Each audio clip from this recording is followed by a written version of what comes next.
Hey, how's it going, guys? Mario Mejia here to share with you how to open up your own used car dealership. In this video today, I'm pretty much going to share with you how I go about buying cars when I go to the auction. This could definitely make or break you as a business because you're buying the inventory for your lot, and you want to make sure you're buying the right stuff. You're not just buying anything that you see that just kind of looks good for the lot. Whatever you buy, you want to make sure that it is good and that there's no major problems going into it. And at least if there are problems, that you do know about it, that way you know how much to spend on the car. So really the first thing I do whenever I go to the auction is I look up, I kind of generate a list for myself. I personally like to work with specific models and makes of cars. Everyone is going to have their own preference. If you have any thoughts of what kind of cars you think sells good, leave that in the comments below. I'm curious. And I try to keep it within under a $5,000 range, just because of my the demographics of this area. A lot of people in my area don't have a lot of money. This is more of a quiet country kind of area. There are not too many people looking to buy cars all the time, so I tend to stick for the cheaper cars, and that could vary. If you're in the center of the city, I'm pretty sure you could definitely buy plenty of nice whips and they'll sell just like that.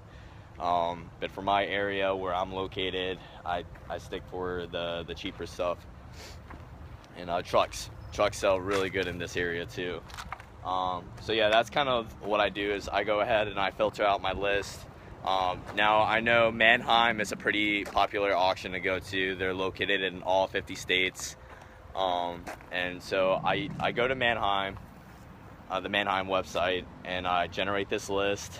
And what I do is I also look up the wholesale value of the cars, especially, I really pay attention to the lower and average wholesale values of the car. That way I know what I'm dealing with. And then after I look up the wholesale value of the car, I look up the full retail value of the car. And my objective whenever I do go into the auction is to buy these cars on the low to mid wholesale value.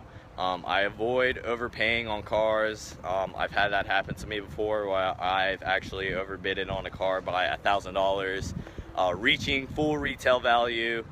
It's a mistake that I will never make again. I hope you guys watched that video. If you hadn't, I'll have the link to it at the end of this video. That way you can see what I went through when I made this mistake. And like I said, I want you guys to avoid it too. So yeah, you definitely want to avoid overpaying. No one's gonna stop you from overpaying at the auction. It'll keep going up and up and up as much as the bidders are willing to spend on the car. And that can get pretty dangerous, especially when you really don't know what you're dealing with. Especially when it comes in terms of knowing the value of the car. And so that's what I look for. After I've kind of made my list of the values, wholesale and retail value, I then go to the auction either the day before or the morning of, hours early, and I inspect the cars myself. And so really the first thing I do when I'm inspecting a car is I go ahead and I really walk around the car. I'm looking for any kind of dents, scratches, missing pieces. I'm looking for headlights that might be sticking out like this, stuff like that. It might look like it's in place. Until you kind of play with it, and then you see what you're really dealing with. So that's what I do, and I'll look for discoloration. And this car is a perfect example, because you can go to Carfax or Instavin or whatever it is that you use to look up the history of a car, and sometimes it won't report to you that it's been in a minor accident, and that's because the owner of the car never reported that it was in any kind of accident. So looking at this behind me, I'm pretty sure you can tell that that this tint of blue is different from this tint of blue, and that alone, this front left fender being a slightly darker shade of blue from the rest of this car, I can pretty much tell you that this car has already been in an accident. And it's okay to buy the car if it's been an accident. You just gotta know what you're dealing with and make sure you're not overpaying, because you will have customers that do look up the history of your cars, and you don't want to buy a car and not know anything about it. Another thing I do as I'm looking at the car is I'm looking at the tires. I check to see if the tires look like they're gonna need to be changed to pass inspection. I also look at the plastic coverings that go around the tire.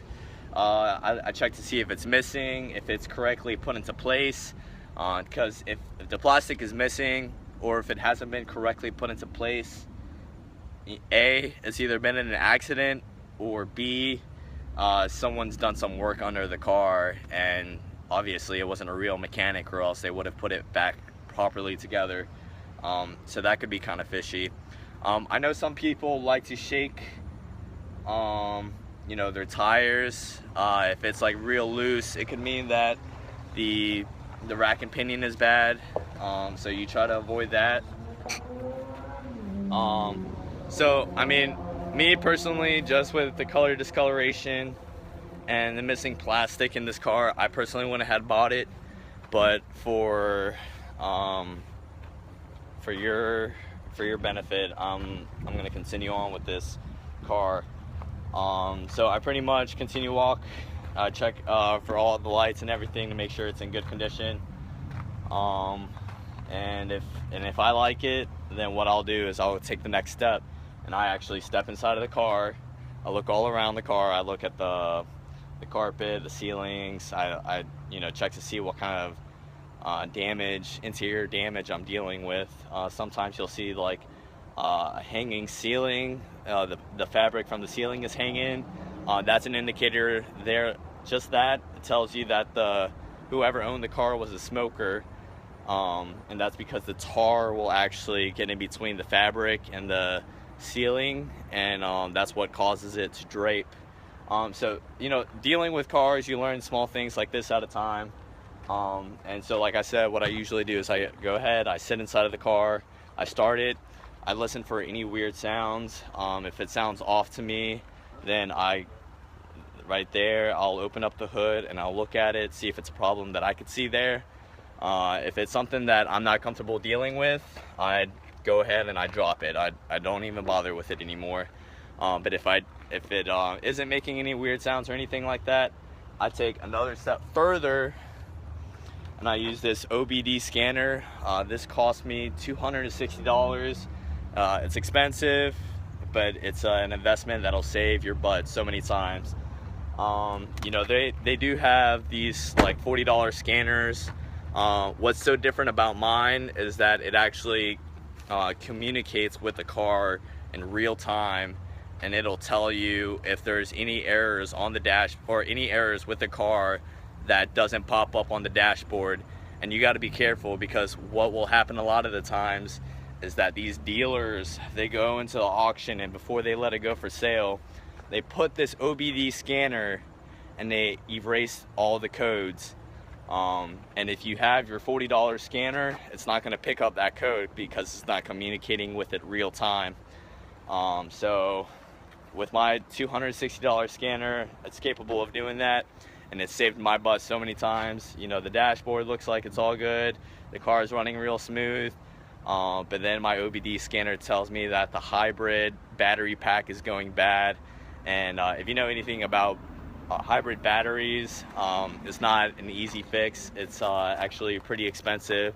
So that's just one example of how it saved me. So let's say it does come up with an error code.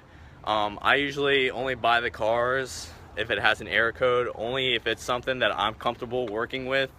I'm not a mechanic and I'm not a body man, so I only stick to things that are within my area of comfort when it comes to working with. So that's just me. It can vary I'm pretty sure some of you guys out there do have good mechanical experience, and you guys have no problem working with these cars, so you guys just kind of go for it. So that's just kind of a case-on-case basis then. Let's say, you know, I'm comfortable with working with whatever my scanner pulls up. The next thing I'll do is I'll open up every single door, and I make sure every single door opens and closes properly. I can't tell you how many times I've come across a car that looks completely perfect, and then it turns out that one door is just completely messed up, you know, from the inside, whatever. So I mean, if you're gonna buy the car and it does have these problems, you gotta at least know it prior to buying it. So you really want to mess with the car. I mess with all the windows, the windshield wipers. I mess with the headlights. I honk the horn. You want to make sure you honk the horn and make sure that works, or else you're looking at replacing an airbag module, and that could be, you know, anywhere up towards $1,000, maybe even $1,500, depending on what kind of, you know, whatever kind of car it is. So yeah, I mean, just really mess with the car, like sit in it, play with the radio, and you know, move the seats around, make sure it's not gonna break on you if you try reclining the seat. You know, get to know the car. This car is about to be sitting on your lot for your customer, so play with it, right? Make sure all the locks work. You know, make sure the brakes work. If the brakes don't work, you know, don't buy it unless that's something that you're comfortable with working with. And so if the car, so that's pretty much what I do. And then if I'm comfortable with buying the car the way I see it, and it's stuff that I could fix and repair on my own, I go ahead and I try to buy it. You know, you don't always win at these auctions. I mean, you can't have at least a dozen people competing with you on one car alone. So I mean, you don't always win, but that's why you make a big list of all these different cars that you're looking into possibly buying. You don't just make a list of one or two cars. You make a pretty big list.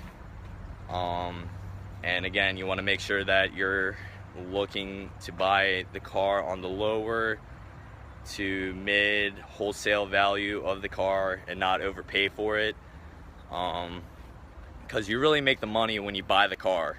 You make the money when you buy, not when you sell, when you buy.